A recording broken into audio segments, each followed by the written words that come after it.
Muito bom. A gente tem bastante visitantes hoje, né? Sejam bem-vindos. A casa é de vocês, que vocês possam se sentir em casa hoje aqui, né? A gente vai estar falando sobre discipulado hoje. A gente já está numa série, a gente vai ter um bom tempo que a gente vai falar sobre discipulado. A nossa igreja é uma igreja fundada na base do discipulado, e a gente fez, eu e minha esposa, nós conduzimos por quase um ano, ela pegou 3 turmas, eu peguei 4 turmas de discipulado, e agora nós abrimos 19 grupos de discipulado, que eles estão funcionando, né? Alguns aí não aparecem e tal, mas assim, a gente está com esses grupos em andamento, e é uma alegria muito grande da gente estar olhando uma igreja realmente fundamentada na base do discipulado, porque a única coisa que Jesus deu como tarefa para nós foi: vão e façam discípulos de todas as nações. Então é uma alegria muito grande que a gente está nessa pegada, falando sobre discipulado. Mas antes de começar a falar de discipulado, eu queria falar sobre o batismo das águas. E o batismo nas águas é um batismo, eu quero que você entenda o batismo como uma confirmação, uma testificação daquilo que já aconteceu espiritualmente na sua vida. Essa foto aqui foi o primeiro batismo aqui na Igreja Trini. Nós batizamos 21 pessoas, e aí ficou um pessoal para trás que queria ser batizado, que ainda não foi batizado. Então a gente vai fazer o batismo provavelmente em novembro. A gente precisa saber se tem gente que quer ser batizada. Tendo gente para ser batizada, a gente vai batizar, vai formar esse grupo para batizar. Mas nós estamos abrindo agora a oportunidade para você ser batizado nas águas. Se você já foi batizado nas águas, não precisa batizar de novo, a não ser que você não tenha sido batizado numa igreja evangélica.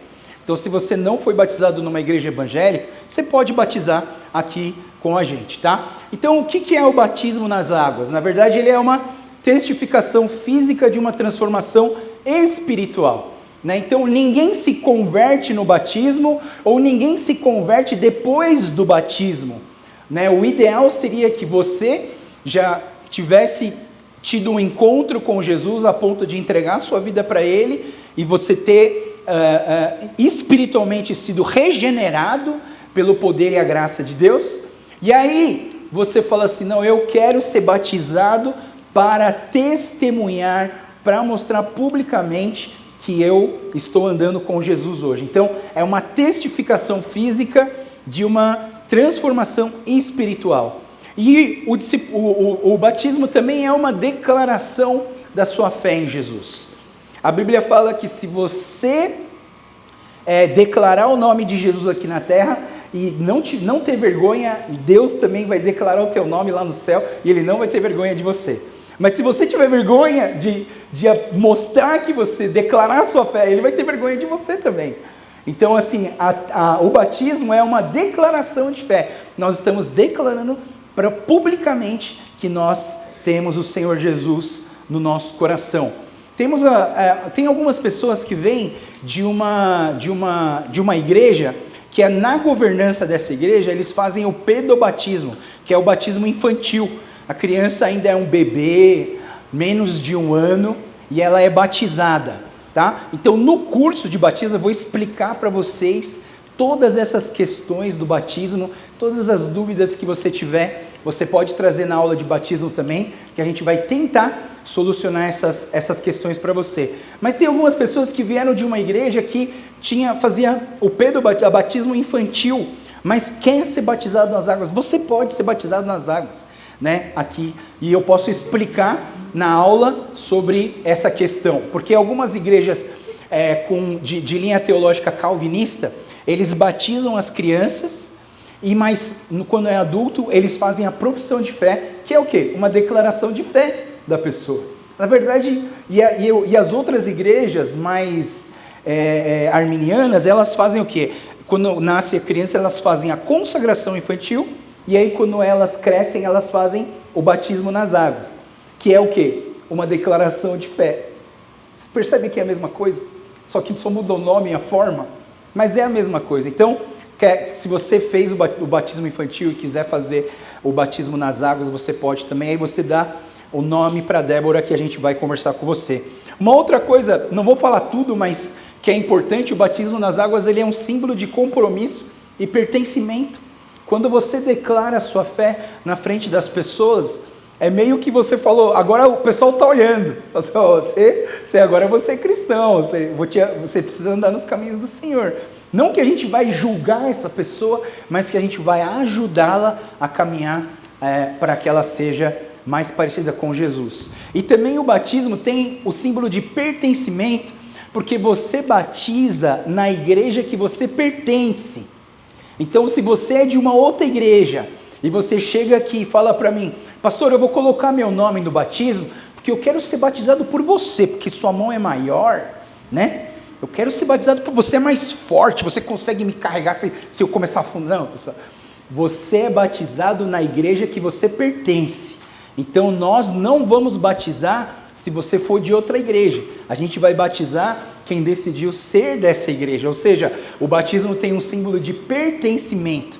No Velho Testamento existia a circuncisão, que era feita nos meninos no 8º dia. E aquela cerimônia era uma cerimônia de pertencimento. Ficava uma marca no corpo da criança dizendo, essa criança pertence ao reino de Israel, ao povo de Deus. Então é nesse sentido, tá? Mas todas essas dúvidas podem ser esclarecidas nas 3 aulas online, em uma aula presencial que nós vamos fazer para essa turma de batismo, tá bom? Então, o batismo nas águas, ele ainda não está com horário determinado, a gente ainda não tem o horário de quando ele vai, ou o dia quando ele vai acontecer, mas vai ser no horário de culto, tá? Geralmente a gente chama de culto de batismo.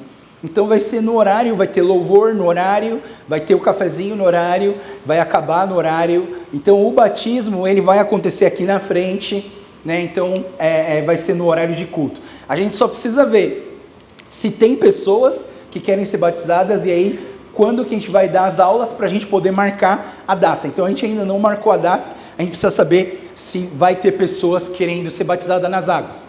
Então, o batismo nas águas, se você está interessado, se você quiser ser batizado nas águas, dê o seu nome para a pastora Débora, tá? Então a Débora, fica em pé, Débora. É que o Kendi sempre faz isso, né? E aí assim, então a pastora Débora, ela vai receber os nomes. Se você estiver interessado, fala com ela. Se não tiver o contato, a gente vai pegar o seu contato para entrar em contato com você nessa semana para saber se você quer mesmo participar do batismo, tá? E uma coisa interessante também é que não é porque você fez as aulas de batismo que você vai ser batizado, tá bom? Você tem que passar por uma prova.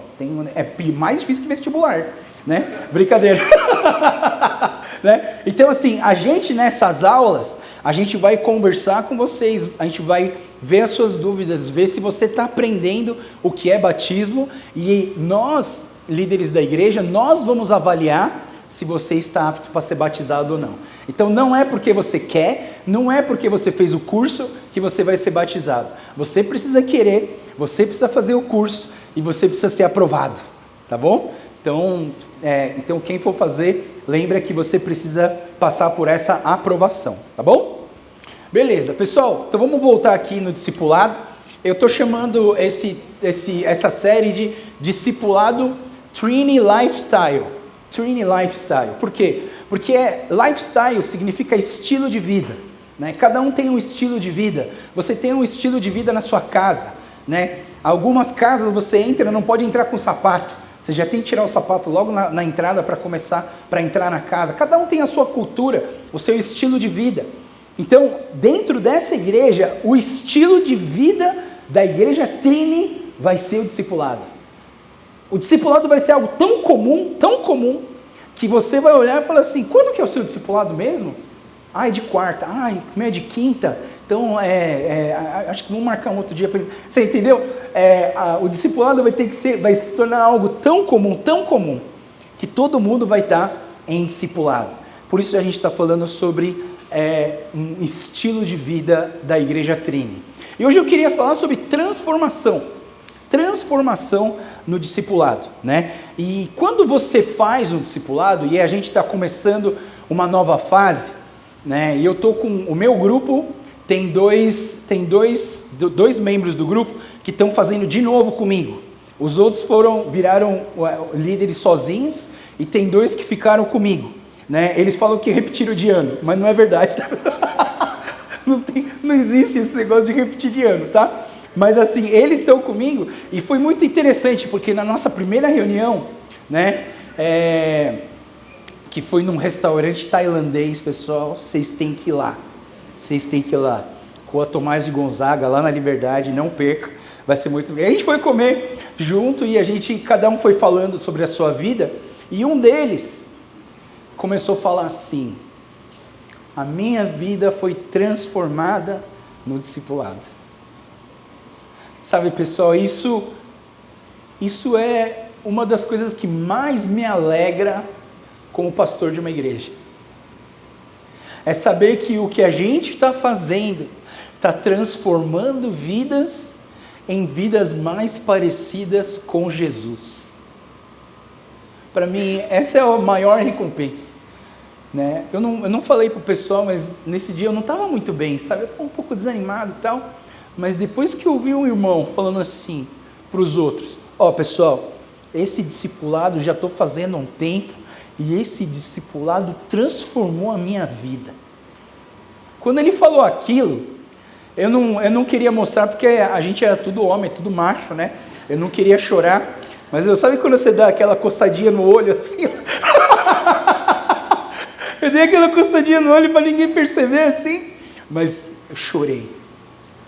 Porque a maior alegria que nós temos é que você seja transformado para melhor. Para melhor, tá, pessoal? Porque a gente às vezes pode ser transformado para pior, né?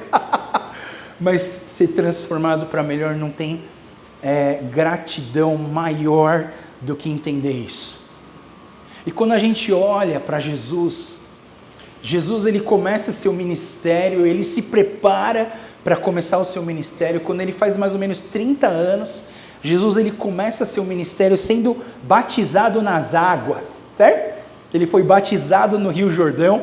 Depois do Rio Jordão ele entrou num deserto. Vou falar um pouco sobre esse deserto hoje. E depois desse deserto, o que Jesus fez? Ele começou a chamar os apóstolos. E ele chamou 12 apóstolos. Eu queria ler com vocês um texto onde começa o discipulado.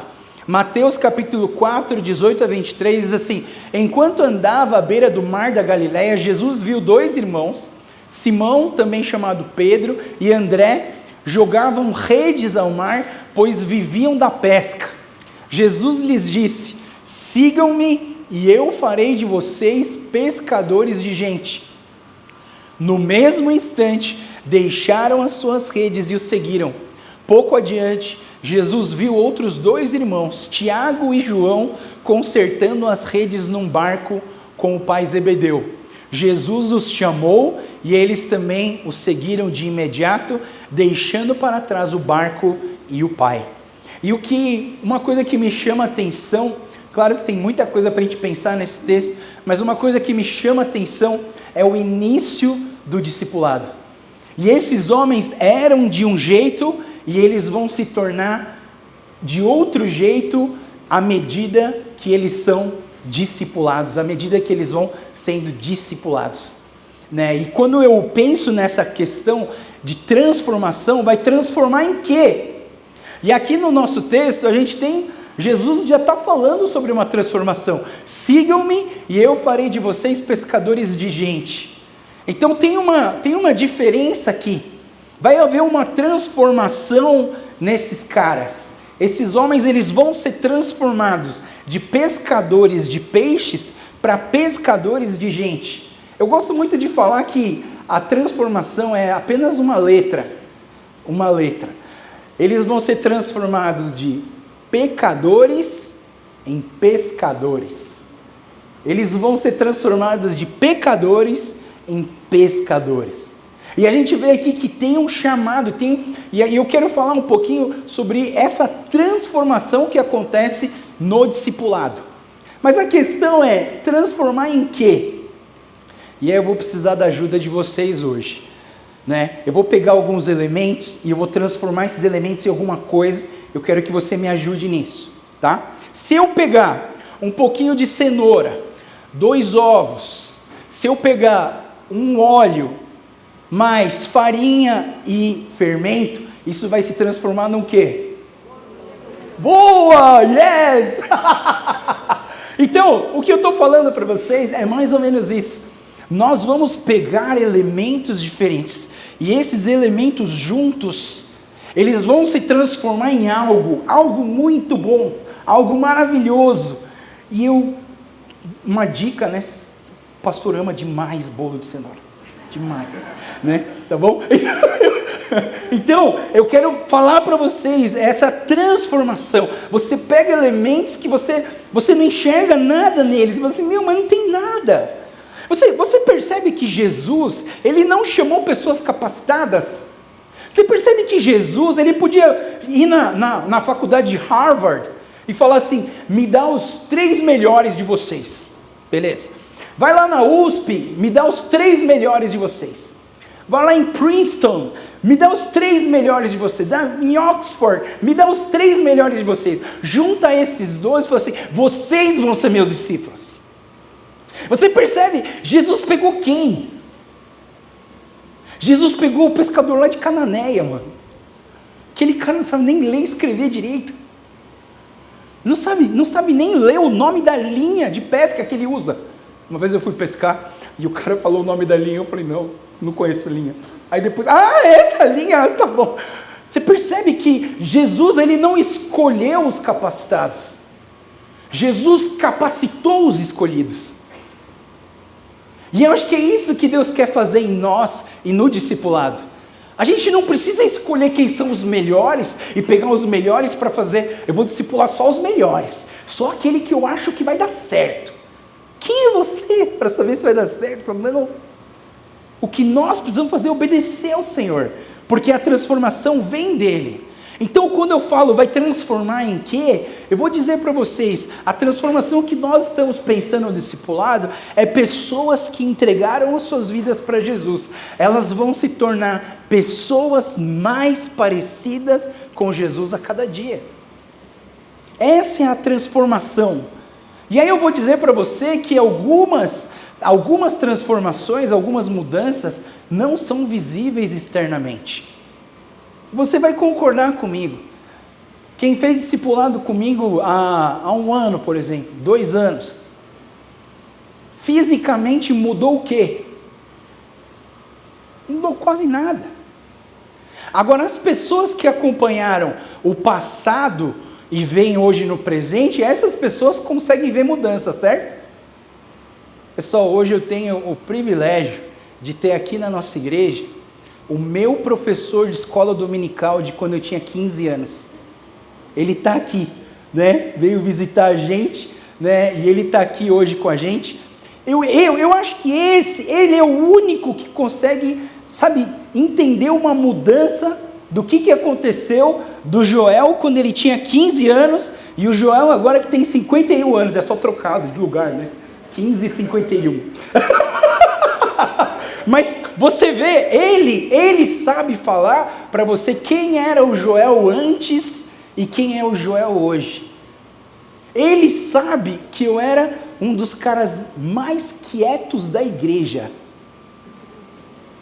Ele nem sabia a tonalidade da minha voz. Eu ia para a igreja domingo, mas eu não falava nada, eu era tímido. Esquisito isso, né? Esquisito. Eu era tímido. Eu ficava no meu cantinho, decorava meu versículo, ia embora e ficava lá quietinho. Só que ele falou assim, esse japonês está escondendo alguma coisa, cara. Está escondendo alguma coisa, eu vou grudar nele. E ele me pegou e ele me discipulou na minha adolescência. Ele andava comigo, ele me ensinou a cuidar de peixe, ele me ensinou a dirigir, por isso que eu dirijo loucamente, né? Ele me ensinava a mudar a marcha dos carros. E eu vejo que as mudanças, muitas vezes a gente não enxerga. Sabe, pessoal, às vezes é assim, você fala assim, quero emagrecer. Não vou pedir para levantar a mão, mas tenho certeza que tem gente que quer emagrecer igual eu. Quero emagrecer, vou fazer academia. Aí você vai lá, faz a inscrição né, faz a foto, aí você volta para casa e fala assim, nossa, acho que eu já perdi uns quilinhos. Mano, você vai um dia na academia, resolveu o quê? Resolveu nada. Mudou alguma coisa? Não mudou nada. Aí você vai 2 vezes, aí você pensa que já mudou, você vai até para o espelho. Será que já mudou alguma coisa? Não mudou nada. Vai demorar quanto para você começar a ver uma mudança? Meses. Então eu digo para vocês que no discipulado e na nossa vida cristã, muitas vezes, fisicamente, externamente, a gente não vai ver muita mudança. Teve um caso de Jesus, ele atravessou o mar da Galileia, e quando ele chegou do outro lado com os discípulos, ele encontrou um endemoniado. Mas não era um endemoniado comum, não era um cara que tinha um demônio dentro dele, o cara tinha uma legião de demônios dentro dele. Esse cara era tão louco que ele andava no cemitério, ele se cortava, ele queria se matar, ele era a cidade tentava amarrar e colocar corrente nele, e ele quebrava as correntes para bater nas pessoas, correr atrás das pessoas. Só que quando ele tem um encontro com Jesus, ele tem uma transformação. E olha só que interessante, o texto diz assim, chegaram até onde Jesus estava e viram um homem que tinha sido possuído pela legião de demônios. Estava sentado ali, vestido e em perfeito juízo, e todos tiveram medo. Quem sabia dele antes, estava com medo. Está estranho, o cara parece um cara normal. Você percebe que se eu chegasse nesse momento aqui e encontrasse um homem sentado ali, vestido em perfeito juízo, não ia dar nada para ele. Não ia dar nada. É um cara comum, externamente não mudou nada. Ele está brilhando alguma coisa? Não está. Né? Ele está exalando um cheiro diferente porque ele, talvez, né, porque ele tomou banho. Mas assim, alguma mudança externa, não tem muitas mudanças externas. Mas Jesus sabia que tinha acontecido uma mudança radical na vida desse homem. E uma coisa mais interessante, que esse homem fala para Jesus assim, Jesus, vou te seguir, onde você for, eu vou atrás de você, beleza? Jesus falou não. Esse texto é muito louco. Jesus diz assim, Jesus porém não permitiu e disse, volte para sua casa e para sua família e conte-lhes tudo o que o Senhor fez por você e como ele foi misericordioso. Então o homem partiu e começou a anunciar para a região das 10 cidades quanto Jesus havia feito por ele, e todos se admiravam do que ele dizia.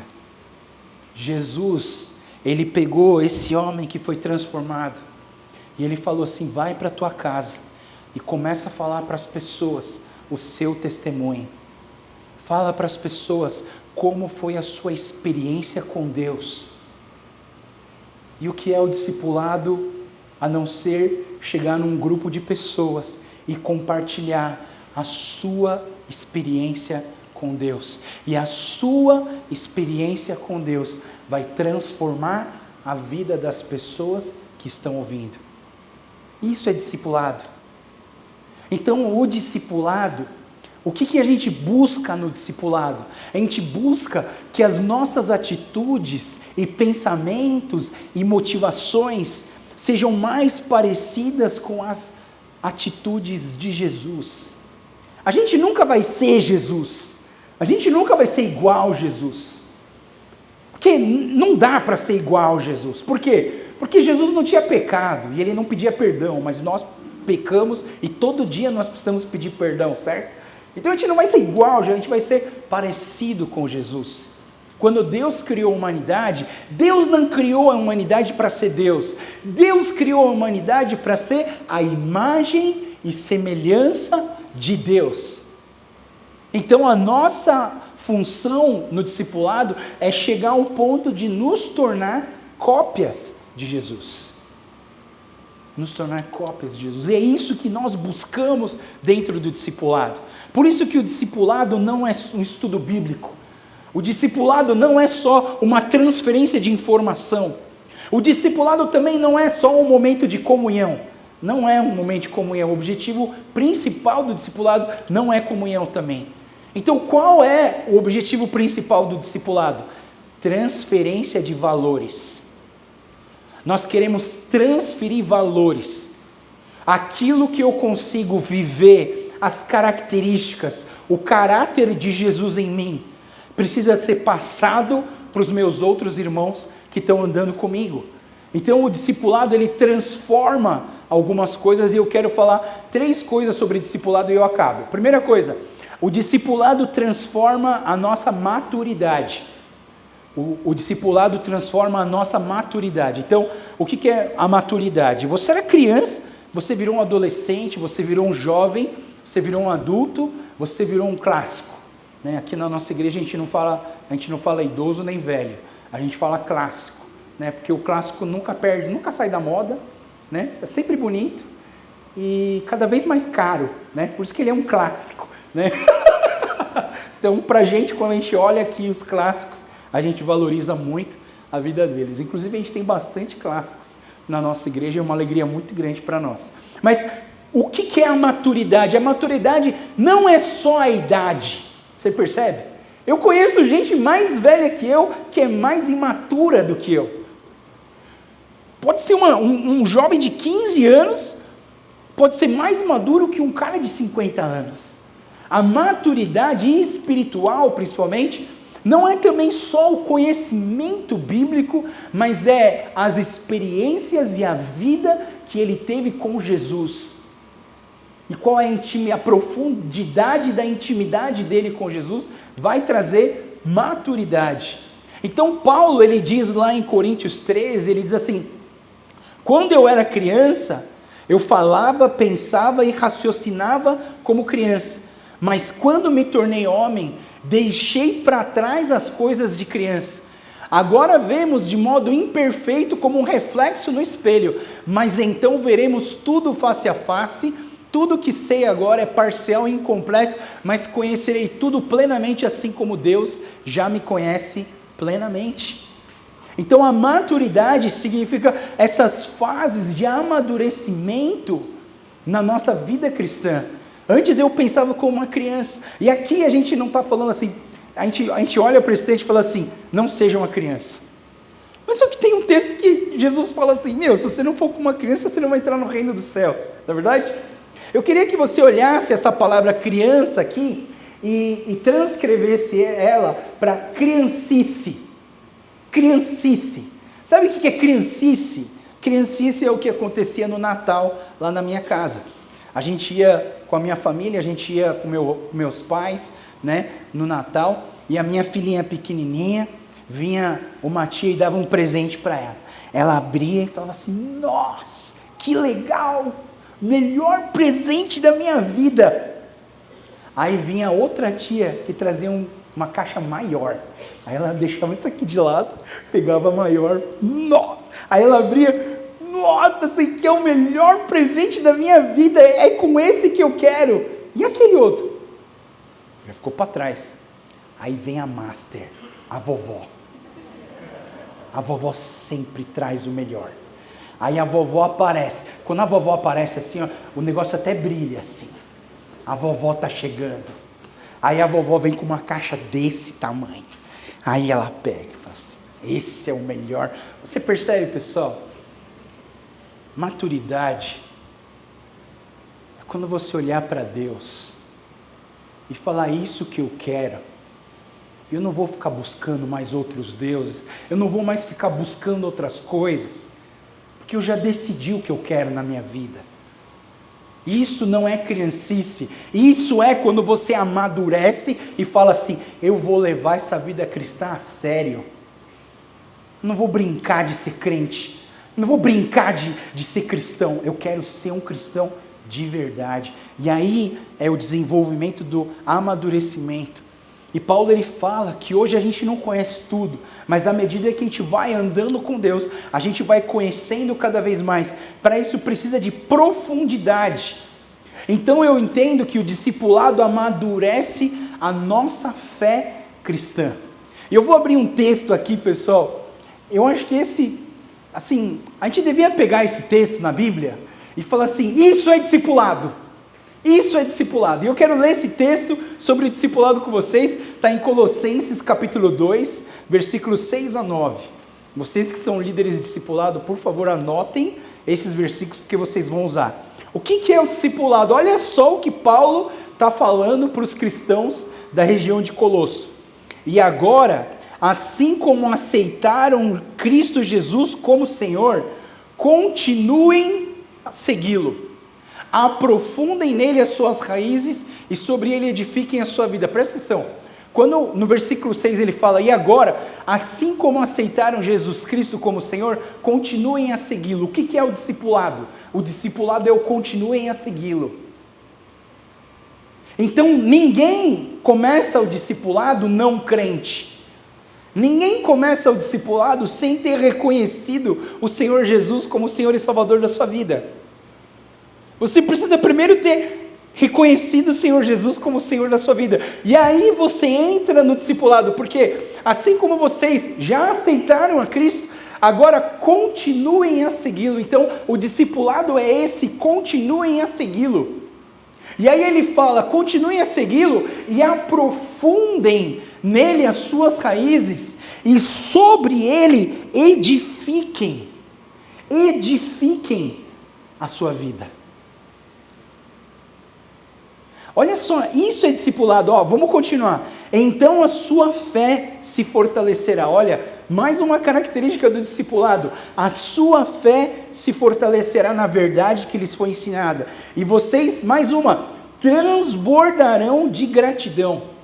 Uma pessoa que faz discipulado tem mais gratidão no seu coração. Tem mais gratidão no seu coração. Versículo 8. Não permitam que outros escravizem com filosofias vazias e invenções enganosas provenientes do raciocínio humano, com base nos princípios espirituais desse mundo, e não em Cristo, pois nele habita em corpo humano toda a plenitude de Deus. Se você participar do discipulado, se você amadurecer a sua fé, mesmo que alguém venha com alguma história para cima de você, para você mudar o seu Deus, você não vai mudar. Porque o discipulado vai aprofundar raízes. O discipulado vai arraigar você. Você entende? Eu tenho alguns vasos lá na minha casa e eu estou plantando 11 horas, né? E às 11 horas, aliás, elas devem estar abrindo agora, porque são 11h30. Mas assim, às 11 horas, qual é o problema das 11 horas? Quando você larga ela. E quando você larga ela, começa a nascer aqueles matos que você não quer.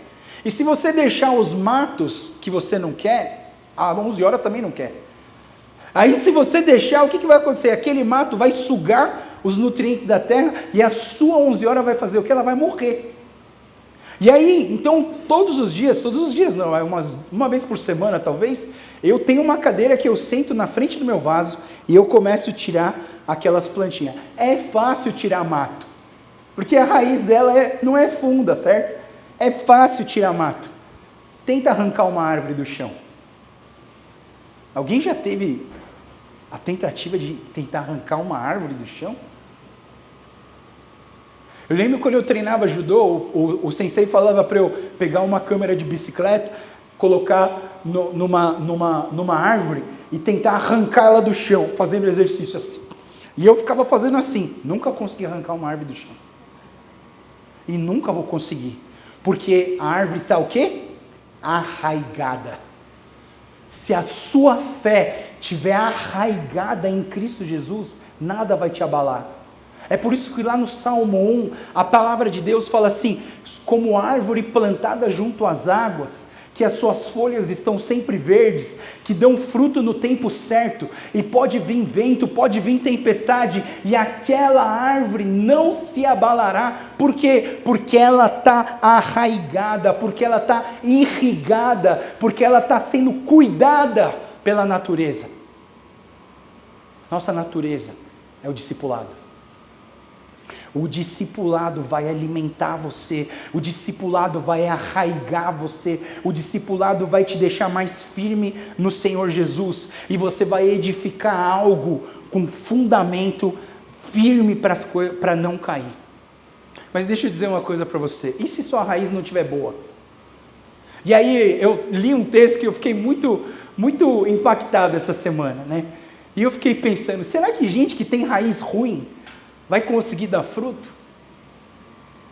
Né? E aí eu lembrei, lá em João capítulo 15, onde Jesus fala, sim, eu sou a videira e vocês são os ramos. Quem permanece em mim e eu nele produz muito fruto, pois sem mim vocês não podem fazer coisa alguma. Quem não permanece em mim é jogado fora como um ramo imprestável e seca. Esses ramos não são ajuntados num monte para serem queimados. Então, qual que é o segredo? O segredo é você se conectar em Cristo Jesus. Quando você se conecta em Cristo Jesus, você muda o destino dessa raiz ruim.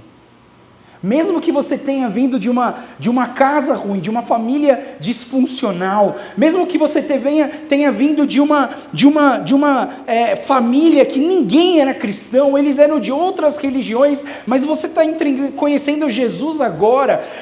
Eu queria dizer para vocês que não importa se essas raízes estão doentes, se você conectar em Jesus, o seu destino vai ser maravilhoso, como o destino que a palavra nos fala.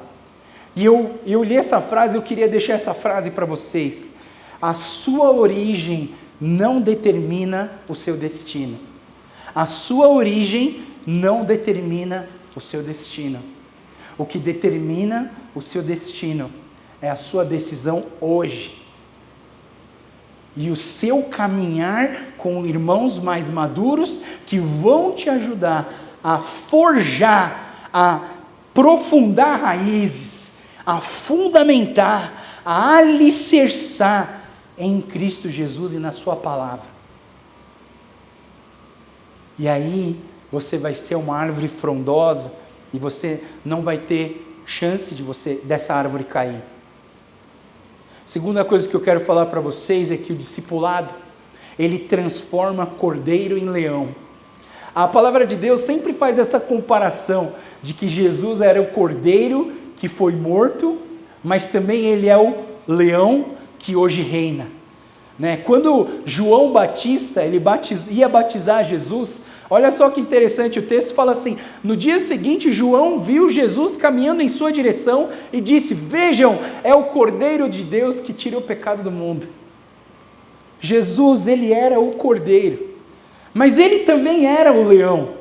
Lá em Apocalipse capítulo 5, onde João está na ilha de Patmos, ele tem uma visão, ele diz assim, na verdade tinha os selos que iam ser abertos, mas ninguém era capaz de abrir aqueles selos, e o João começa a chorar. Aí os seres viventes lá do céu falam assim para o João, não chore, veja, o leão da tribo de Judá, o herdeiro do trono de Davi, conquistou a vitória, ele é digno de abrir o livro e os 7 selos. Ó João, então vi um cordeiro que parecia ter sido sacrificado, mas que agora estava em pé entre o trono e os 4 seres vivos, no meio dos 24 anciãos.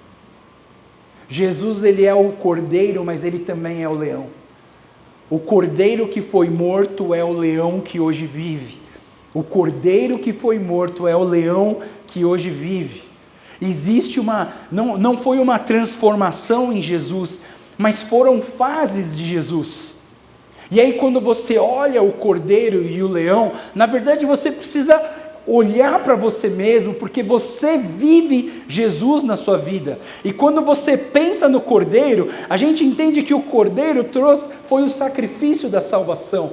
Então o cordeiro, na verdade, é um momento onde nós entregamos a nossa vida para Jesus, onde nós encontramos Jesus, entregamos nossa vida para Ele, e entendemos que somos salvos no nome do Senhor Jesus.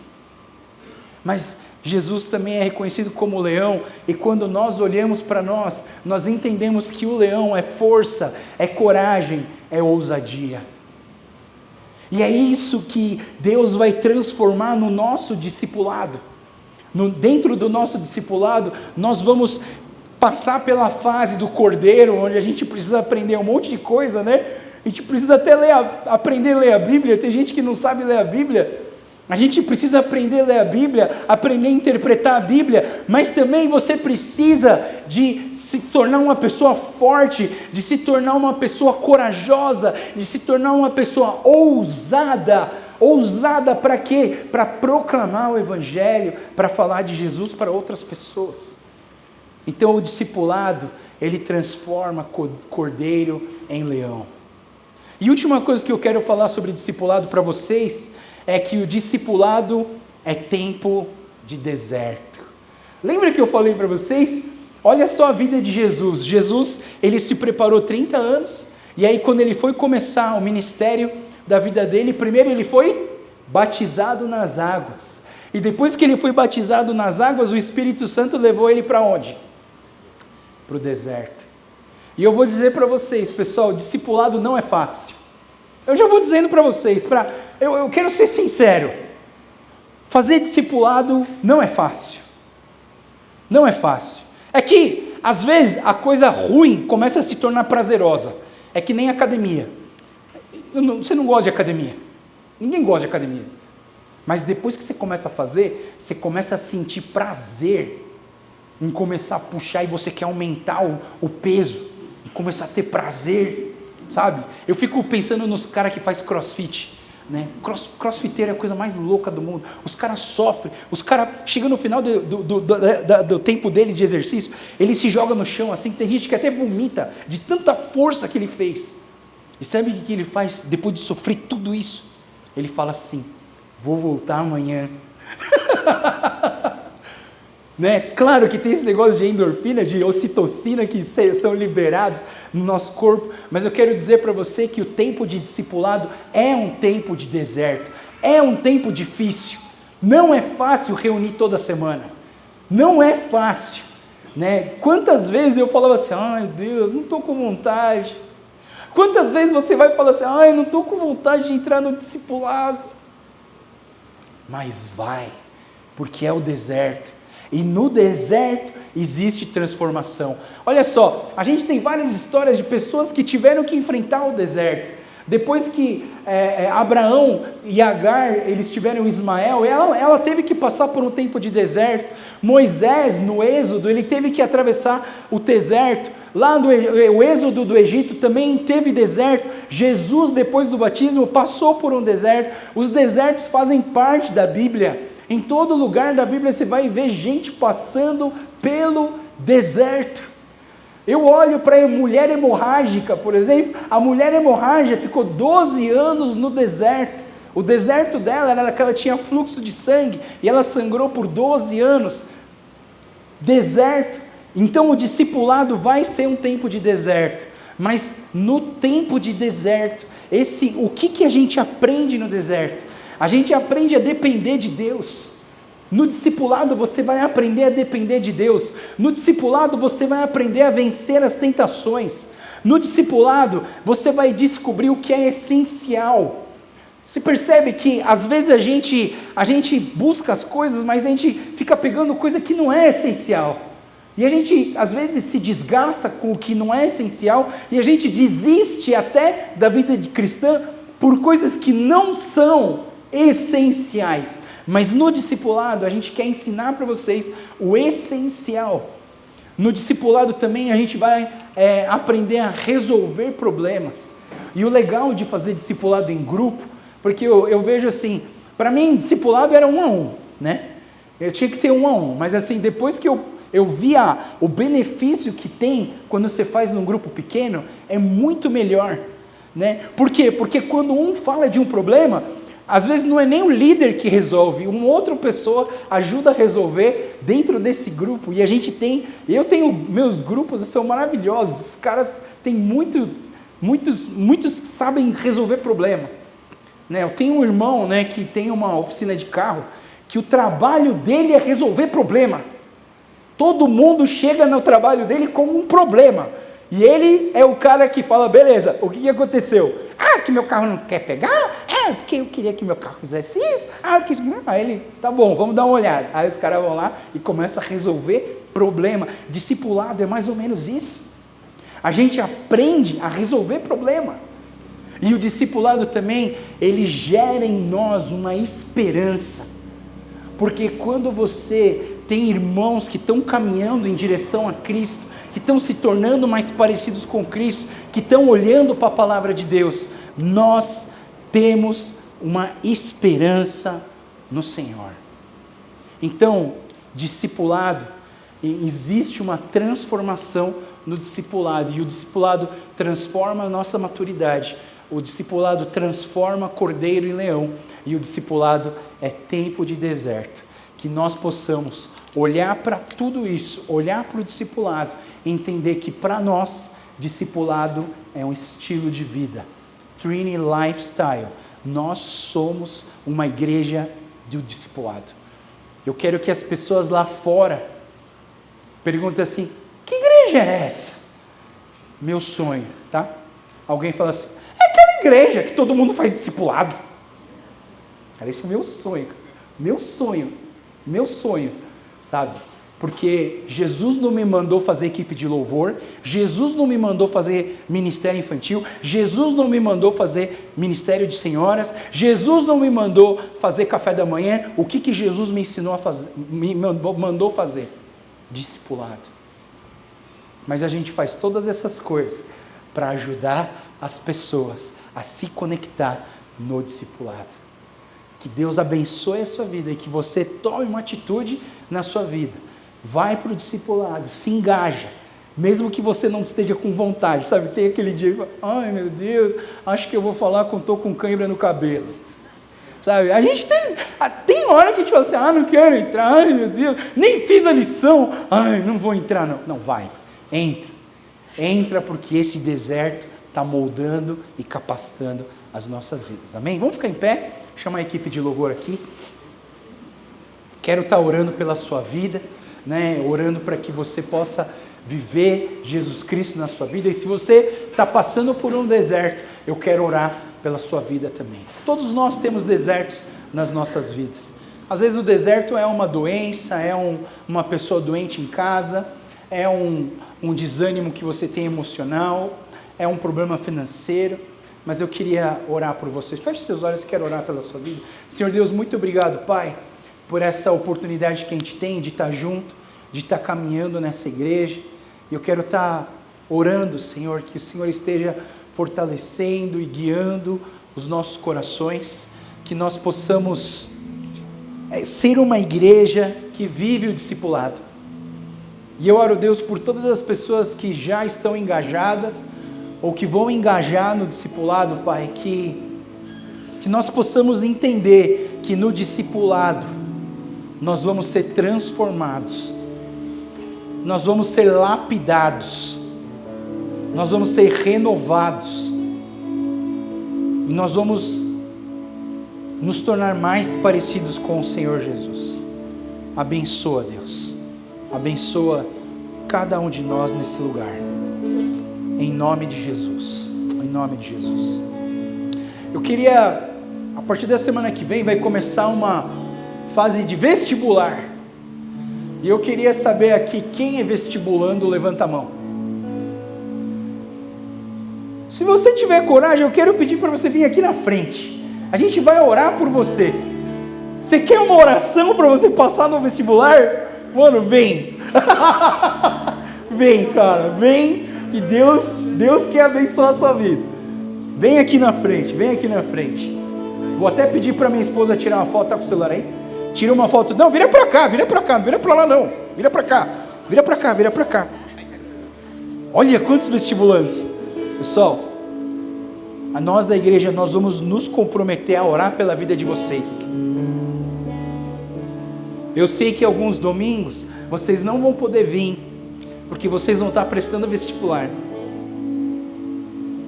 Mas eu queria que vocês soubessem que a igreja vai orar por vocês. E vai depender muito do quanto vocês estudaram também, né? Não dependa só de milagre, não. Mas nós vamos orar para você, para que Deus te dê calma, para que você possa fazer a prova de uma forma bem legal e que você tenha um ótimo resultado. E eu quero ver todos os meninos careca ano que vem, tá bom? Se você ficar careca, também fico careca com você.